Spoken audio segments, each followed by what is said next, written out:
Google tarjimoniga Uyg'urchani o'z ichiga olgan 5 yangi til mulozimati qo'shildi. Buning bilan Google tarjimon qo'llaydigan til soni 108 ga yetdi. Google şirketining bildirishicha, yangi qo'shilgan tillar Uyg'ur tilidan boshqa yana Tatar, Turkman, Odina va Kinyarvanda tillar ekan. Şirketning aytishicha, dunyo miqyosida bu 5 xil tilda so'zlashadigan kishilarning soni taxminan 75 million ekan. Hozircha Uyg'ur tili tarjima iqtidori faqat Tor ko'rgichda ijiladigan Google tarjimonida bor bo'lib, Google tarjimonining Alma va Android app detallari uchun tarjima mulozimati qo'shiladi ekan. Google tarjimon bu 5 xil tilning ham tekst tarjimasi, ham torbat tarjimasini qo'llaydigan bo'lib, ulardan Kenyarvolda, Tatar va Uyg'ur tilidan iborat 3 xil til uchun knopka taxtasi orqali kirgizish mulozimatini ta'minlaydi ekan.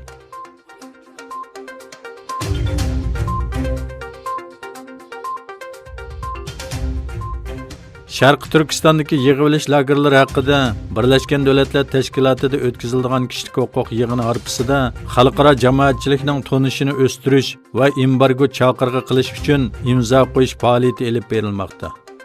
Amerikadagi ovoz to'rida boshlangan va 1 million imzoga yetish nishoni qilingan faoliyatda bugungi kunga qadar 850 ming imzo qo'yilgan bo'lib, 1 milliondan oshib ketadiganligi mo'ljallanmoqda. Xitoyda Uyg'urlarni bostirishga xotim berilsin mavzuliq bu imzo faoliyatining uqtirishida mundaq deyilgan.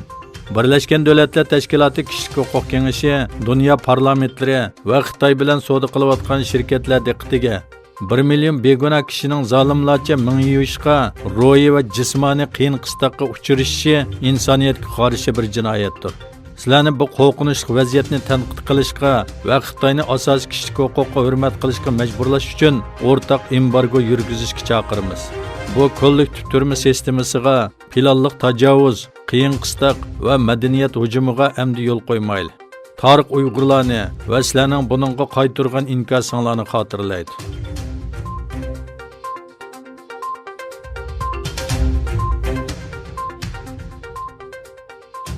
Birlashgan Davlatlar Tashkiloti Kishilik huquq oliy komissari Michelle Bachelet musulmonlarga qartilgan hujumlarga ko'z yumgan Hindiston soqchilariga Yahudi o'ltiraq rayoni siyosati sababli Isroiliyaga Idlibdagi fuqarolarning o'limlari sababli Suriya hukumatiga norozilik bildirdi. Xitoyga Uyg'urlar haqida chaqiriq qildi.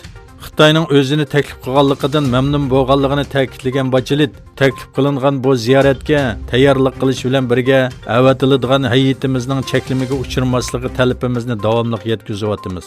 Uyg'urlarning ahvolini o'z ichiga olgan holda Xitoydagi kishilik huquq vaziyatini cho'nqur analiz qilishga tirishimiz dedi. Hindistondagi musulmonlarga qarshi hujumlar haqida to'xtalganda, u 23 fevraldan buyon 34 kishining hayotidan ayrilganligini bildirdi va boshqa millatlar tarafidan musulmonlarga qilingan hujumlarga, soqchilarning ko'z yumishi va tinish namoyishlarga qarshi soqchilarning chekdan oshirib kuch ishlatishga aloqador xabarlardan qattiq andish qilyapman dedi.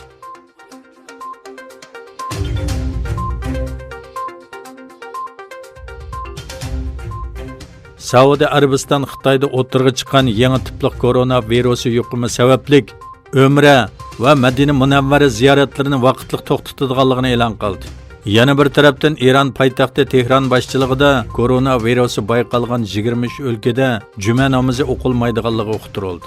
Eron Sahiyya ministri Said Namaki oldingi kuni e'lon qilgan bayonotda koronavirusining oldini olish uchun yuqum ahvolda og'ir bo'lgan joylarda juma namozi o'qilmaydiganligini bildirgan edi. Shuning bilan birga Eronning muavin prezidenti Masuma Ibtikarning koronavirusi bilan yuqumlanganligi e'lon qilindi. Eron Sahiyya ministrligi 27 fevraldagi bayonotda davlat miqyosida koronavirus sababli o'lganlar sonining 26 ga, yuqumlanganlar sonining 245 ga yetganligini bildirdi.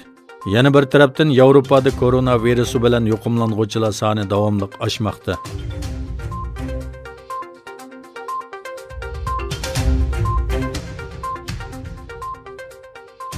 Türkiye Hatay viloyatining valisi Rahmet Doğan Idlib'de Türkiye armiyasi qismlarining hujumga uchirganligini, hujumda 33 nafar askarning hayotidan ayrilganligini e'lon qildi. U yana nurg'un yordamlarning borligini, ba'zilarining ahvolining og'ir ekanligini aytdi. Hatay viloyati 28 fevral soat 0dagi tunji bayonotida o'lganlar sonining 9 ekanligini bildirgan edi. Keyincha bu sonning 22 ga orqadan 33 ga chiqqanligini e'lon qildi. Yardorlarning hammasining doktorxonalarda davolanayotganligi bildirildi. Hujumning orqasidan Anqarada Erdo'g'an boshchiligida jiddiy bexatarlik yig'ini ochildi.